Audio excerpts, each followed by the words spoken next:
আজকে মা বানাচ্ছেন গ্রামের একটা খুব প্রসিদ্ধ আর পুরনো রান্না। এই পাট শাক পাতার গিট্টু গ্রামের মানুষের খুব পছন্দের একটা খাবার। সহজ উপকরণ দিয়ে তৈরি হলেও এই রান্নার স্বাদ একদম আলাদা। গ্রামের পুরনো দিনের এই রেসিপি এখনও সবার মনের খুব কাছের। এদিকে ছোট্ট ইরা পাট পাতাগুলিকে আবির ভেবে মজা করে ছড়িয়ে খেলতে লাগলো। প্রথমে কড়াইতে গরম তেলে কালো জিরে ফোড়ন দেওয়া হলো। তারপর টমেটো, সরষে বাটা, হলুদ আর নুন দিয়ে ভালো করে মশলা কষিয়ে নেওয়া হলো।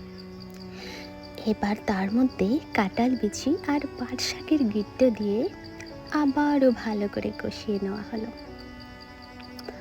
শেষে পরিমাণ মতো জল দিয়ে ফুটতে দিলেই তৈরি হয়ে গেল মজাদার পাট শাক পাতার গিট্টু।